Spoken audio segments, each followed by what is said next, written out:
2024-25ನೇ ಸಾಲಿನ ಎಸ್-ಎಸ್-ಎಲ್-ಸಿ ಮುಖ್ಯ ಪರೀಕ್ಷೆ ಬಹಳಷ್ಟು ಹತ್ತಿರದಲ್ಲಿದ್ದವು. ಕೆಲವು ವಿದ್ಯಾರ್ಥಿಗಳು ಏನ್ ಮಾಡ್ತಿದ್ದಾರೆ ಟೆನ್ಷನ್ ತಗೊಳ್ತಿದ್ದಾರೆ. ಕೆಲವು ವಿದ್ಯಾರ್ಥಿಗಳು ನಾರ್ಮಲ್ ಆಗಿ ತಗೊಳ್ತಿದ್ದಾರೆ. ಓಕೆ. ಸೊ ನನ್ನ ಪ್ರಕಾರ ನಾರ್ಮಲ್ ಆಗಿ ತಗೊಳ್ರಿ. ಯಾವುದೇ ಟೆನ್ಷನ್ ತಗೊಳ್ಳೋದು ಅವಶ್ಯಕತೆ ಇಲ್ಲ. ಏನ್ ಸರ್ ನೀವೆಲ್ಲ ಹೇಳ್ತೀರಿ ಬಟ್ ಯಾವ ಇಂಪಾರ್ಟೆಂಟ್ ಕ್ವೆಶ್ಚನ್ಸ್ ಬರ್ತಾವ ಗೊತ್ತಾಗ್ತಿಲ್ಲ. ನಾವು ಜಾಸ್ತಿ ಓದಿಲ್ಲ ಏನ್ ಮಾಡ್ಬೇಕು? ಸೊ ಅದಕ್ಕಾಗಿ ವಿಡಿಯೋ ಸೀರೀಸ್‌ಗಳನ್ನ ಸ್ಟಾರ್ಟ್ ಮಾಡ್ತೀನಿ ನಾನು.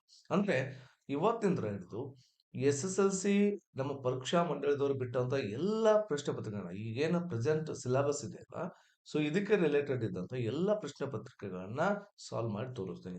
ಅದರಲ್ಲಿರುವಂತ ಎಲ್ಲ ಕ್ವಶನ್ಸ್‌ಗಳಿಗೆ ಆನ್ಸರ್ ಮಾಡಿ ತೋರಿಸ್ತೀನಿ. ಅಲ್ಲಿರುವಂತ ಎಲ್ಲ ಗ್ರಾಮರ್‌ಗಳನ್ನ ಸಾಲ್ವ್ ಮಾಡ್ತೀನಿ.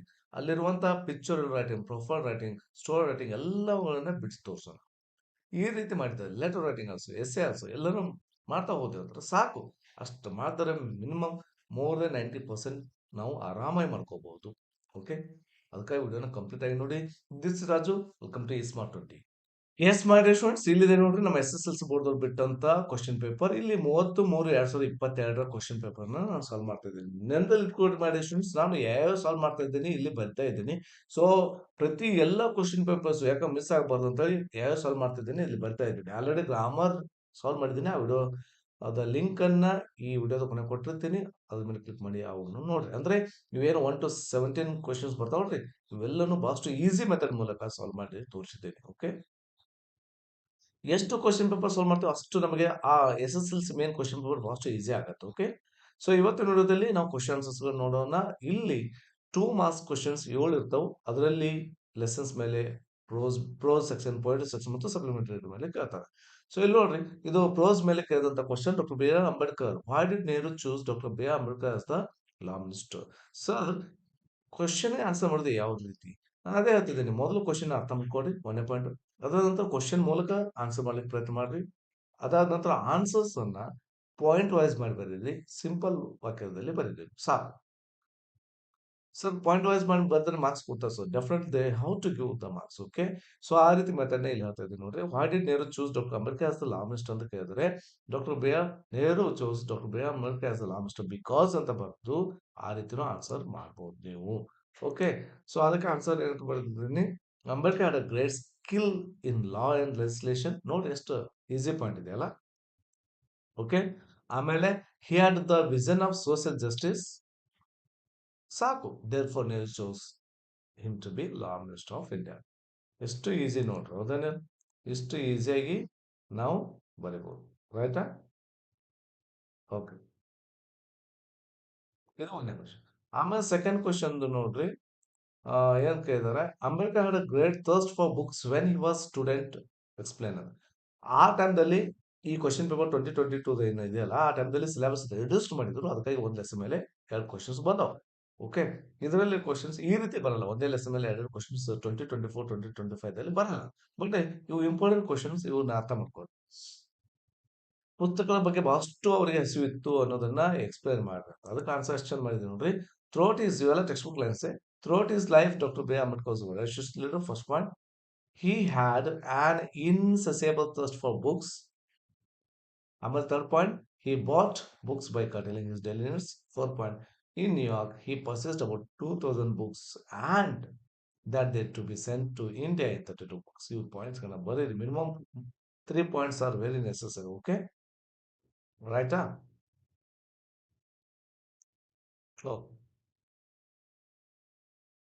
Next, do you think the response of the artist in the concern was unusual? Why? ಎರಡು ಕ್ವಶನ್ಸ್ ಅದ ನೋಡ್ರಿ. ನಿಮಗೆ ಆರ್ಟಿಸ್ಟ್ ಅಂದ್ರೆ ಇದು ಯಾವ ಲೆಸನ್ ಗೊತ್ತಿದೆ? ಕಲರ್ಸ್ ಆಫ್ ಸೈಲೆನ್ಸ್ ದಲ್ಲಿನ ಇನ್ ಕನ್ಸರ್ಟ್. ಎಸ್, ಕನ್ಸರ್ಟ್ ದಲ್ಲಿ. ಸೊ ಕನ್ಸರ್ಟ್ ದಲ್ಲಿರುವಂತ ಆರ್ಟಿಸ್ಟ್ ಏನ್ ಬರ್ತಾವ ನೋಡ್ರಿ, ರವಿಶಂಕರ್ ಅವರು. ಸೊ ಅವ್ರ ರೆಸ್ಪಾನ್ಸ್ ಏನು ಹುಡುಗಿಗೆ ಕೊಡ್ತಾರಲ್ಲ ಅದೊಂದು ಅನ್ಯೂಸಲ್ ಆಗಿತ್ತಲ್ಲ. ಹೌದಾ ಅಲ್ಲ? Do you think? ಅದಂತರ ವಾಯ್. ಅದಕ್ಕೆ ನಾ ಆನ್ಸರ್ ಹೆಂಗ್ ಮಾಡಿದೆ ನೋಡ್ರಿ. ಅದಕ್ಕೆ ಪಂಡಿತ್ ರವಿಶಂಕರ್ ಅಂಡ್ ಉಸ್ತಾದ್ ಅವರು busy with so many professional. ಇದಕ್ಕೆ ನಾನು ಇನ್ನೊಂದು ಪಾಯಿಂಟ್ ಅನ್ನ ಇಲ್ಲಿ ಹಾಕ್ತೇನೆ ನೋಡ್ರಿ, ಅದನ್ನೊಂದು ಇರ್ಲಿ. ಓಕೆ. ಯಾವ ಪಾಯಿಂಟ್ ಅದ? Do you think the response of the concern was unusual ಅಂತ ಕ್ವಶನ್ ಕೇಳಿದ್ರಲ್ಲ. ಎಸ್ ಐ ಡು ಅಂತ ಬರೀ. ಇದಕ್ಕೆ ಆನ್ಸರ್, ಈ ಕ್ವಶನ್ಗೆ ಆನ್ಸರ್ ಮುಗಿ. ಗೊತ್ತಾಯ್ತಾ? ಆ ಕ್ವಶನ್ಗೆ ಆನ್ಸರ್ ಬಂದ ತಕ್ಷಣ ಇದಕ್ಕೆ ಉಳ್ಕಿದನ್ನ ಆನ್ಸರ್ ಈ ರೀತಿ ಮಾಡಿ. Okay.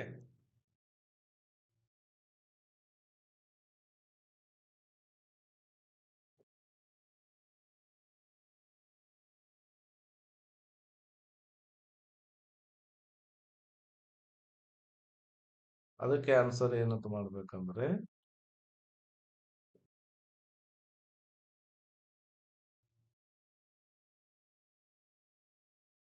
Pandit Ravi Shankar and Ustad Allah Rakha were busy people with so many professional commitments.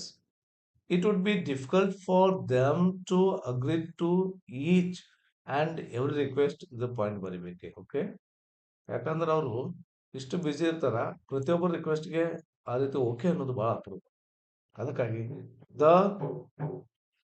musicians was so generous and sympathetic and agreed to play for Anant in the professed in Smita's case ಅಂತ ಬರ್ದಿದ್ದಾರೆ. Okay, ಇದರಲ್ಲಿ minimum 3 points ಇರ್ಬೇಕು ನೋಡ್ರಿ. Right, next 20 ಆಯ್ತಾ, and 21. So how did Smita execute Har daring thought? ಮತ್ತೆ ಒಂದು lesson ಮೇಲೆ 2 questions ಬಂದಿದ್ದಾವೆ, ಅದನ್ನ ಸಿಲೆಬಸ್ ರೆಡ್ಯೂಸ್ ಆಗಿದ್ದಕ್ಕೆ ಹೇಳ್ತಿದ್ದೆ.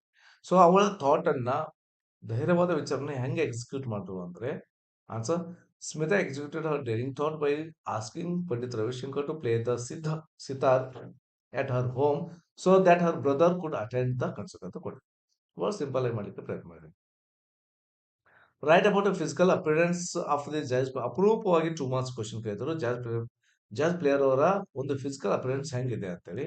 ಅದಕ್ಕೆ ಆನ್ಸರ್ ಏನಂತ ಮಾಡಿದ್ದೀನಿ ನೋಡ್ರಿ, ನಾನು ಪಾಯಿಂಟ್ ವೈಸ್ ಕೊಟ್ಟಿದ್ದೀನಿ, ಅದೇ ಹೇಳ್ತೀನಿ ನಾನು, ಪಾಯಿಂಟ್ ವೈಸ್ ಮಾಡಿ ಬರೀರಿ ಅಂತ. The jazz player has wrinkled old face, unshaven and his tired look. He wears a faded blue shirt, old necktie and jacket. His shoes to 2 hours old and worn out ಅಂತ ಬರ್ದಿದ್ದೇನೆ. Okay, minimum 3 points are very necessary to give 2 marks. Okay, next, who what do you think is the writer of Narayanpur incident trying to impress upon the readers ಅಂತ question ಕೇಳಿದ್ದಾರೆ. Narayanpur incident writer ಏನನ್ನ impress ಮಾಡ್ಬೇಕಂತ readers ಮೇಲೆ ಅಂತ question ಕೇಳಿದ್ರೆ, people wanted to fight against the British and get freedom. ಆಗಿನ ಟೈಮ್ದಲ್ಲಿ some Indians were working for the British, but they were waiting for him to quit India. ಇದಾದ ನಂತರ next point ಆಗ್ತದೆ ಇಲ್ಲಿ. These people helped the freedom fighters secretly. The sub inspector party also indirectly helped Mohan's family ಅಂತ ಬರೀರಿ, ಮುಗಿಯಿತು. Right, ಇಷ್ಟು ಬಂದರೆ okay. Next, how can you say that the students march was unusual? Beautiful question ಇದು, important question. ಆ students march ಯಾವ ರೀತಿ unusual ಆಗಿತ್ತು ಅಂತ ಕೇಳಿದ್ರೆ, ಇದಕ್ಕೆ answer, the students were marching to give a notice to the, ಇದನ್ನು ಹಾಕಿದ್ದೀನಿ, ಯಾಕೋ ಒಮ್ಮೊಮ್ಮೆ ಬೇರೆ why did the students were marching and how it was unusual ಅಂತ 2 ರೀತಿ ಕ್ವಶನ್ ಕೇಳಿದ್ರೆ ಆನ್ಸರ್ ಆಗುತ್ತೆ ಅಂತ 2 ಪಾಯಿಂಟ್ ಹಾಕಿದ್ದೀನಿ ಇಲ್ಲಿ. The students were marching to give a notice to the collector for the British to quit India. It was uncommon because ಇಲ್ಲಿದೆ answer correct ಆಗಿ. ಅದಕ್ಕೆ ಈ ಕ್ವಶನ್ಗೆ, they walked silently without shouting slogans and behaving in a violent manner, or ಆಮೇಲೆ even though there were policemen, they marched as if the police didn't exist ಅಂತ ಕೊಟ್ಟಿದೆ. Okay, ರೈಟಾ? Next question ಏನಿದೆ, what kind of difficulties ಡಿಕ್ಕಿ ಡೋಲ್ಮಾ ಅವರು face ಮಾಡಿದ್ರು ಯಂಗರ್ಲಿ ಇದ್ದಾಗ ಅಂತ ಕ್ವಶನ್ ಕೇಳಿದ್ರೆ, Dicky Dolma lost our mother when she was just 11 ಇದ್ದಕ್ಕರ ತಾಯಿಯನ್ನು ಕಳ್ಕೊತಾರೆ. ಅಷ್ಟೇ ಅಲ್ಲ, she also lost our brother. These experience had a profound impact on life ಅಂತ ಕೊಟ್ಟಿದೆ.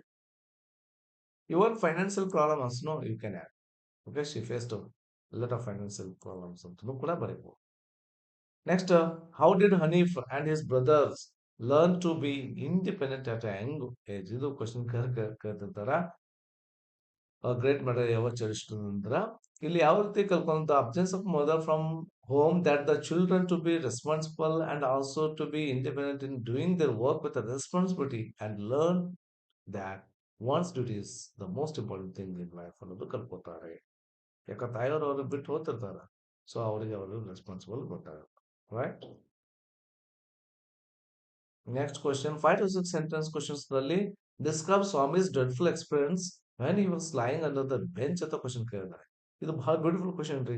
ಸ್ವಾಮಿ when he was try to sleep under the bench no, that time how did he experience dreadful experience ಆಯ್ತು ಅನ್ನೋದನ್ನ ಕೇಳ್ತಾ ಇದ್ದಾರೆ. So ಅದಕ್ಕೆ answer ಎಂತ ಕೊಟ್ಟಿದ್ದೀನಿ ಅಂದ್ರೆ ಬಹಳಷ್ಟು ಪಾಯಿಂಟ್ ಚೆನ್ನಾಗಿದಾವೆ ಇಲ್ಲಿ. ಓಕೆ, ನೀಟಾಗಿ ಬರೀರಿ, ಪಾಯಿಂಟ್ ವೈಸ್‌ನೇ ಬರೀರಿ. Swami crept under the bench shut his eyes lit light and covered himself with the blanket ಅಂತ ಕೊಟ್ಟಿದ್ದೀನಿ. ಸೂನ್ ಹಿ ಫೆಲ್ ಅಸ್ಲೀಪ್, ನಿದ್ದೆ ಹತ್ತಿತ್ತು. ಆಮೇಲೆ ಹ್ಮ್ he began to have nightmare that Tiger was chasing him. ಕನಸು ಕಾಣಲಿಕ್ಕೆ ಸ್ಟಾರ್ಟ್ ಮಾಡ್ತಾನ, ಟೈಗರ್ ಚೇಂಜ್ ಮಾಡ್ತಾ ಇರೋದು. and he could not escape from its claws. ಆ ಕ್ಲೌಸ್‌ಗಳಿಂದ ಅದರ ಅದರ ಕಾಲುಗಳು ಇರ್ತಾವಲ್ಲ ಅದರಿಂದ ಎಸ್ಕೇಪ್ ಆಗ್ಲಿಕ್ಕೆ ಸಾಧ್ಯ ಆಗ್ತಾ ಇರೋದಿಲ್ಲ. With a desperate effort he opened his eyes. ಬಹಳಷ್ಟು ಕಷ್ಟಪಟ್ಟು ಕಣ್ಣನ್ನು ತೆಗಿತಾನೆ. as he lay in fright he heard a rustling sound. ಅಷ್ಟೊತ್ತಿಗೆ ಆ ಹೆದರಿಕೆ ಇರೋ ಟೈಮ್‌ದಲ್ಲೇನೆ ಯಾರೋ ಸರಸರ ಶಬ್ದ ಕೇಳಿಸುತ್ತೆ. He tried to look out in the darkness and saw something moving. ಕತ್ತಲಲ್ಲಿ ನೋಡ್ತಾನೆ, ಏನೋ ಮೂವ್ ಆಗ್ತಾ ಇರುತ್ತೆ. He felt that it was the devil who would sure attack him. ಅವನು ಅನ್ಕೋತಾನೆ ಅದು ಖಂಡಿತವಾಗ್ಲೂ ಅದೊಂದು ದೆವ್ವ, ಅದು ನನ್ನನ್ನು ಅಟ್ಯಾಕ್ ಮಾಡುತ್ತೆ ಅಂತ ಹೇಳಿ. He crawled from the bench. ಆ ಬೆಂಚ್ ತೊಳ್ಕೊತ ಹೊರಗಡೆ ಬರ್ತಾನೆ. Caught hold of the figure, ಅದು ಬಂದಂತ ಆಕೃತಿಯನ್ನ ಅದನ್ನ ಹಿಡಿದು ಹಿಡ್ಕೋತಾನೆ ಅಷ್ಟೇ ಅಲ್ಲ. And but it hard to save himself. ಅದಕ್ಕೆ ಬಹಳಷ್ಟು ಜೋರಾಗಿ ಕಸ್ತಾನೆ ತನ್ನಂತ ಸೇವ್ ಮಾಡ್ಕೊಳ್ಳಿಕ್ಕಾಗಿ ಅಂತ ಪಾಯಿಂಟ್ ಹಾಕಿದ್ದೀನಿ. So these are the dreadful experience when he was lying under the bench ಅಂತೇಳಿ ಆನ್ಸರ್. ಓಕೆ, ಇದರ ಯಾವ್ದಾರು ಒಂದೆರಡು ಪಾಯಿಂಟ್ ಮಿಸ್ ಆದ್ರೂ no problem. So definitely will get 3 marks ರೀ. So how many points necessary, sir? Minimum 6 points necessary. Okay. All right. So next question. How does the poet describe the progress achieved in our country in the poem The Song of India? Beautiful question. So ಇಲ್ಲಿ ಅದು ಸ್ವಲ್ಪ ಏನ್ ಮಾಡಿದ್ದಾರೆ, ನಮ್ಮ country ಅವರು ಯಾವ ರೀತಿ progress ತೋರಿಸಿದ್ದಾರೆ ದ ಸಾಂಗ್ ಆಫ್ ಇಂಡಿಯಾದಲ್ಲಿ ಅಂತ ಕ್ವಶನ್ ಮಾಡ್ತಿದ್ದಾರೆ. ಅದಕ್ಕೆ ಆನ್ಸರ್ ಏನ್ ಕೊಡ್ತೀನಿ ನೋಡ್ರಿ. ಅದಕ್ಕೆ ಒಂದೇದು, here's how the poet describes progress in the song of India rich heritage and natural beauties ಬಗ್ಗೆ ಡಿಸ್ಕ್ರೈಬ್ ಮಾಡ್ತಿದ್ದಾರೆ ಕವಿ ಆದವರು. The poem celebrates India's rich history, diverse cultures, and natural beauty, highlighting the Himalayas, rivers, and vast landscapes. ಎಲ್ಲ points ಹಾಕಿದ್ದೀನಿ, ಅವು ಏನು ಸ್ವಲ್ಪ point ಮಾಡೋಕ್ಕಿಂತ. The poet wishes to sing depicting the natural beauty of India like the snow cap Himalayas ಆಗಿರ್ಬೋದು, the three seas ಆಗಿರ್ಬೋದು, the rock cut temples ಆಗಿರ್ಬೋದು, the dance ಆಗಿರ್ಬೋದು, ದ ಲೇಕ್ಸ್ ಆಗಿರ್ಬೋದು, ಆಮೇಲೆ ಶಿಪ್ ಬಿಲ್ಡಿಂಗ್ ಆಗಿರ್ಬೋದು, ಬಿಲ್ಡಿಂಗ್ ಯಾರ್ಡ್ಸ್ಗಳು ಆಗಿರ್ಬೋದು, ದ ಸ್ಟೀಲ್ ಬಿಲ್ಡಿಂಗ್ ಯಾರ್ಡ್ಸ್ ಆಗಿರ್ಬೋದು, ದ ಸ್ಟೀಲ್ ಮಿಲ್ಸ್ಗಳು. ಸೊ ಇವೆಲ್ಲವೂ ಪ್ರೋಗ್ರೆಸ್ ಅನ್ನು ತೋರಿಸುವಂತ ಅಂಶಗಳು. ಓಕೆ, ರೈಟಾ?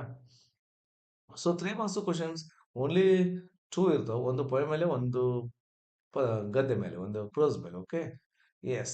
ನೆಕ್ಸ್ಟ್ ಇಲ್ಲಿ 4 ಆರ್ಸಿಸ್ ಗಳನ್ನ ಅಥವಾ ಎಕ್ಸ್ಟ್ರಾಕ್ಟ್ಸ್ ಗಳನ್ನ ಕೇಳ್ತಾರೆ. ಎಕ್ಸ್ಟ್ರಾಕ್ಟ್ಸ್ ಅಲ್ಲಿ ಒಂದು ಪದ್ಯ ಮೇಲೆ ಕೇಳ್ತಾರೆ, 3 ಪ್ರೋಸ್ ಸೆಕ್ಷನ್ ಮೇಲೆ ಕೇಳ್ತಾರೆ. ಓಕೆ, ನೋಡಿ first 27 question, bench of cheek high ಅಂತ ಕ್ವಶನ್ ಮಾಡ್ತಿದ್ದಾರೆ.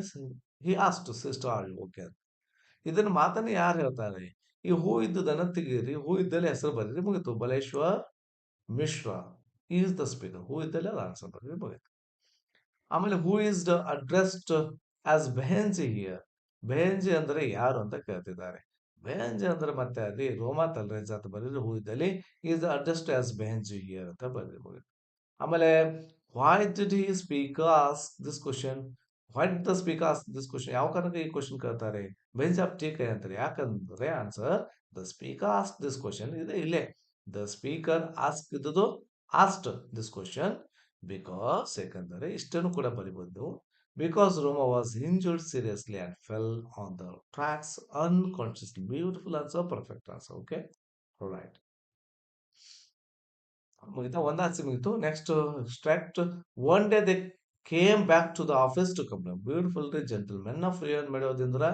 ಸೊ ಇದು does girl by the tax ನಂತರ ಇದು ಜೆಂಟಲ್ಮೆನ್ ಆಫ್ ರಿಯನ್ ಮಾಡೋದ್ರಿಂದ ಒಂದ್ ದಿನ ಅವ್ರು ಬಂದ್ರು ಆಫೀಸ್ಗೆ ಕಂಪ್ಲೇಂಟ್ ಮಾಡ್ಲಿಕ್ಕೆ. ಓಕೆ, ಹಾಗಾದ್ರೆ who does they refer to? They ಅಂದ್ರೆ ಯಾರು? ಇದು ಕಾನ್ಸನ್ಟ್ರೇಷನ್ ಮಾಡಿದೀನಿ ನೋಡ್ರಿ. ದೇ ರೆಫರ್ಸ್ ಟು, ರೆಫರ್ ಆಗ್ಬೇಕು, ರೆಫರ್ಸ್. ಓಕೆ, ರೆಫರ್ ಇದ್ದು ರೆಫರ್ಸ್ ಆಗುತ್ತೆ, ಡಸ್ ಇದೆ, ಅದಕ್ಕಾಗಿ ರೆಫರ್ಸ್ ಟು ದಿ ಅಮೆರಿಕನ್ಸ್. ಅವರು ಅಂದ್ರೆ ಅಮೆರಿಕನ್ಸ್. ಆಮೇಲೆ who did they complain about? ಯಾರ ಬಗ್ಗೆ ಕಂಪ್ಲೇಂಟ್ ಮಾಡ್ಲಿಕ್ಕೆ ಬಂದ್ರು ಅಂದ್ರೆ their complaint was the children of Ryan made over their property. Sir ಇಷ್ಟೇ ಬರೆದ್ರು ಕರೆಕ್ಟ್ ಆಗುತ್ತಲ್ಲ ಸರ್? ಅಫ್ಕೋರ್ಸ್ ರೀ, 100% ಇಷ್ಟೇ ಬರೆದ್ರು ಕರೆಕ್ಟ್ ಆಗುತ್ತೆ. ಓಕೆ, ಬೈಸೆಟ್ಸ್ ಮುಂದೆ ಯಾವಾಗಾದ್ರೂ ಹಾಯ್ ಅಂತ ಕ್ವಶನ್ ಕೇಳಿದ್ರೆ ಅಂತ ಆ ರೀತಿ ಹಾಕಿದ್ದೀನಿ. There complaint was the, there complaint about, ಅದು ಅದನ್ನು ಕೂಡ ಇರ್ಲಿ. ಚಿಲ್ಡ್ರನ್ ಆಫ್ ರಿಯನ್ ಅಬೌಟ್ ಅಂತ ಅಂತ ಇದೆಯಲ್ಲ, ಓವರ್ ರನ್ನಿಂಗ್ ದೇರ್ ಪ್ರಾಪರ್ಟಿ ಅನ್ನೋದು ಹಾಕಿದೆ ನೀವು, ರೈಟ್? ಆಮೇಲೆ what was the complaint? Complaint ಏನಾಗಿತ್ತು? ಇಲ್ಲಿ ಬಂತು ನೋಡ್ರಿ. There complaint was the children of over running there property. ಇದನ್ನು ಕರೆಕ್ಟೇನೆ. ಕರೆಕ್ಟ್ ಆಗುತ್ತೆ ಅದು ಆಕ್ಚುಲಿ. ಅದಕ್ಕೆ ಇದಕ್ಕೆ ಎರಡಕ್ಕೂ ಮ್ಯಾಚ್ ಆಗುತ್ತೆ ಅದು. ಆ ರೀತಿ ಕ್ವಶನ್ ಅಪ್ರೂವ್ ಕೇಳೋದು. ಸೊ ಮ್ಯಾಚ್ ಆಗುತ್ತಾ? ಬಟ್ ಇನ್ನೂ ಸ್ವಲ್ಪ ಡಿಫ್ರೆಂಟ್ ಅನ್ಸಬೇಕಂದ್ರೆ their complaint was the children coming on to their property. ಬಂದು ಏನ್ ಮಾಡ್ತಾರೆ? ಪ್ಲೇಯಿಂಗ್ ಅಂಡರ್ ಟ್ರೀಸ್ ಮಾಡ್ತಿದ್ದಾರೆ ಇನ್ ದೇರ್ ಆರ್ಚರ್ಡ್ ಅಲ್ಲಿ. ಅಷ್ಟೇ ಅಲ್ಲ. ಆಮೇಲೆ and essentially disrupting there privacy ಅಂತ ಬರೆದಿದ್ದೇವೆ. ನೆಕ್ಸ್ಟ್ ಅಕ್ಷರ, this is an idle pass time, you would do better to read and get some knowledge, he said to his son ಅಂತ. ಇದು ಕಲರ್ಸ್ ಆಫ್ ಸೈಲೆನ್ಸ್ ಅಂದ್ರೆ ಬ್ಯೂಟಿಫುಲ್ ಎಕ್ಸ್ಟ್ರಾಕ್ಟರಿ. ಇದೊಂದು time pass ಮಾಡುವಂತ ಕೆಲಸ ಆಗಿದೆ ನಿಂದು. ನೀ ಏನ್ ಮಾಡ್ಬೇಕು? ಪುಸ್ತಕನೂ ಓದ್ಬೇಕು, ನಾಲೆಜ್ ಪಡ್ಕೋಬೇಕು ಅಂತ ಹೇಳ್ತಾರೆ. Who is the speaker? ಇಲ್ಲಿ ಯಾರು ಅಂದ್ರೆ ಸತೀಶಾಸ್ ಫಾದರ್. ಸತೀಶಾಸ್ ಈ ರೀತಿನೇ ಬರೀರಿ, ಅಪಾಸ್ಟ್ರೋಫ್ ಎಸ್ ಬರೀಬೇಕು. Is the speaker. Who does you refer to? You ಅಂದ್ರೆ ಇಲ್ಲಿ ಯಾರು? You refers to. ಡಸ್ ಇದ್ರೆ ರೆಫರ್ಸ್ ಮಾಡಿ. You refers to Satish. What was referred here as idle past time? Idle past time ಅಂದ್ರೆ ಯಾವುದು ಅಂದ್ರೆ drawing, sketches is referred here as idle past time. What ಇದ್ದಲ್ಲಿ answer ಬರೀರಿ, ಮುಗೀತು. ಇಷ್ಟನೇ. ಓವರಾ? ಓಕೆ. ಆಮೇಲೆ you say you own me, beautiful poem ದಿಂದ ತೆಗೆದುಕೊಂಡಿರೋದು. ಐ ಆಮ್ ದ ಲ್ಯಾಂಡ್ ಇಂದ್ರ you say you own me I wait ಅಂತ. ಇಲ್ಲಿ ಸ್ಪೀಕರ್ ಯಾರು? ಯಾರು ಅಂದ್ರೆ ಇದು ಮಾತನ್ನ ಹೇಳ್ತಿರೋರು ಯಾರು? The earth is the speaker. ಹೌದೇನಿಲ್ಲ? ಆಮೇಲೆ ಹೂ ಡಸ್ ಯು? ಯು ಅಂದ್ರೆ ಇಲ್ಲಿ ಯಾರು? ನಾವೇ ರೀ, ಮತ್ತೆ ಯಾರು? People. Okay. What does I wait indicate in the context? I wait ಅನ್ನೋದನ್ನ ಏನನ್ನ ಇಂಡಿಕೇಟ್ ಮಾಡುತ್ತೆ ಅಂತ ಕೇಳ್ತಿದ್ದಾರೆ. I wait indicates the patience of the earth in the context. ವಾ, ಬ್ಯೂಟಿಫುಲ್ ರೀ. ಪೇಷನ್ಸ್ ಅನ್ನ ಇಂಡಿಕೇಟ್ ಮಾಡುತ್ತೆ. ಓಕೆ. ಓವರಾ? ಸೊ ಇಷ್ಟು ಮಾಡಿದ್ರೆ ಟೋಟಲ್ ಮಾಡಿ ಸ್ಟೂಡೆಂಟ್ಸ್ ಎಷ್ಟು ಕ್ವಶನ್ ಮಾರ್ಕ್ಸ್ ಆಗುತ್ತಾ ಗೊತ್ತಾ? ಸೊ ಇಲ್ಲಿ ಇವು 4 ಅಂದ್ರೆ 4 3 12 ಆಯ್ತು. ಇದು 12 ಮಾರ್ಕ್ಸ್ ನಾವು ಕವರ್ ಮಾಡ್ಬೇಕು. ಓಕೆ. 12 ಮಾರ್ಕ್ಸ್ ಕವರ್ ಆಯ್ತು. 12 ಪ್ಲಸ್ 6 18 ಆಯ್ತು. ಓಕೆ. 18 ಪ್ಲಸ್ 14 ನೋಡ್ರಿ. 18 ಪ್ಲಸ್ 14. ಓಕೆ. 32 ಮಾರ್ಕ್ಸ್ ಆನ್ಸರ್ಸ್ ಗಳನ್ನ ನಾವು ಡಿಸ್ಕಷನ್ ಮಾಡಂಗಾಯ್ತು. ಓಕೆ. 32 ಮಾರ್ಕ್ಸ್ ಅನ್ನ. ಸರ್ ನೆಕ್ಸ್ಟ್ ನೀವು ಏನ್ ಹೇಳ್ತೀರಿ ಸರ್? ಮತ್ತೆ ಇಂಥವೇ ಕ್ವಶನ್ಸ್ ಹೇಳ್ತೀನಿ. ಇದೆಲ್ಲ ಒಂದು ರೌಂಡ್ ಆಯ್ತು ಅಂದ್ರೆ ನಾನು ಏನ್ ಮಾಡ್ತೀನಿ ಗೊತ್ತಾ? ಈ ಪ್ರೊಫೈಲ್ ರೈಟಿಂಗ್ ಬಗ್ಗೆ ಹೇಳ್ತೀನಿ. ಪ್ರೊಫೈಲ್ ರೈಟಿಂಗ್ ಬಗ್ಗೆ. ಹ್ಮ್. ಇಲ್ಲ ಸರ್ ಹೀಗೆ ಕಂಟಿನ್ಯೂ ಮಾಡಿ ಸರ್, ಒಂದು ಕ್ವಶನ್ ಪೇಪರ್ ಸಾಲ್ವ್ ಮಾಡಿಬಿಡ್ರಿ ಅಂತಂದ್ರೆ ಅದನ್ನು ಕಮೆಂಟ್ ಮಾಡಿ ಸ್ಟೂಡೆಂಟ್ಸ್. ಇದು ಆದ ನಂತರ ಪ್ರೊಫೈಲ್ ರೈಟಿಂಗ್ ಹೇಳ್ತೀನಿ, ಸ್ಟೋರಿ ರೈಟಿಂಗ್ ಹೇಳ್ತೀನಿ, ಪಿಕ್ಚರ್ ರೈಟಿಂಗ್ ಹೇಳ್ತೀನಿ. ಅದಾದ ನಂತರ ಪೊಯಮ್ ಏನು ಹೇಳೋದು ಅವಶ್ಯಕತೆ ಇಲ್ಲ. ನೆಕ್ಸ್ಟ್ ಪ್ಯಾಸೇಜ್ ರೀಡಿಂಗ್ನು ಹೇಳೋದು ಅವಶ್ಯಕತೆ ಏನಿಲ್ಲ. ಅದು ಬರೀತೀರಿ, ಅದು ಮೆಥಡ್ ಹೇಳ್ಕೊಟ್ರೆ ಆಯ್ತು. ಎಸ್ಸೆ ಹೇಳೋಣ ಆ ರೀತಿ ಮಾಡೋಣ ಬೇಕಾದ್ರೆ. ಓಕೆ. ದಯವಿಟ್ಟು ಕಮೆಂಟ್ ಮಾಡ್ರಿ. ಓಕೆ. ಇಲ್ಲಿಗೆ ಈ ವಿಡಿಯೋ ಮುಗಿಸ್ತೀನಿ. ಈ ನಮ್ಮ ಪ್ರಯತ್ನ ನಮ್ಮ ವಿಡಿಯೋ ನಿಮ್ಗೆ ಇಷ್ಟವಾದಲ್ಲಿ ಲೈಕ್ ಮಾಡ್ರಿ. ಓಕೆ. ಶೇರ್ ಮಾಡಿ ಸ್ಟೂಡೆಂಟ್ಸ್. ಹೌದ್ರಿ, ಶೇರ್ ಮಾಡಿದಷ್ಟು ನಾಲೆಜ್ ಇನ್ಕ್ರೀಸ್ ಆಗತ್ತಾ, ಒಳ್ಳೆತನವನ್ನು ಬೆಳೆಸಿ ಅಂತ ಹೇಳ್ತಾ ಅಂಡ್ ಸಬ್ಸ್ಕ್ರೈಬ್ ಮಾಡ್ರಿ. ಇವೆಲ್ಲವೂ ಫ್ರೀ ರೀ. ಓಕೆ. ಇವೆಲ್ಲವೂ ಫ್ರೀ ಆಗತ್ತಾ, ಆರಾಮಾಗಿ ನೀವು ನಾಲೆಜ್ ಅನ್ನು ಪಡ್ಕೋತೀರಿ. ಬಹಳಷ್ಟು ಈಸಿಯಾಗಿ ಎಕ್ಸಾಮ್ನ ಪಾಸ್ ಆಗ್ಬೋದು. ಓಕೆ. ಇನ್ನೂ ಇಷ್ಟ ಆದ್ರೆ ನಮ್ಮ ಚಾನಲ್ ಕೂಡ ಸಪೋರ್ಟ್ ಮಾಡ್ಬೋದು ಜಾಯಿನ್ ಆಗೋದ್ ಮೂಲಕ. Okay. So thank you for watching. Have a nice day.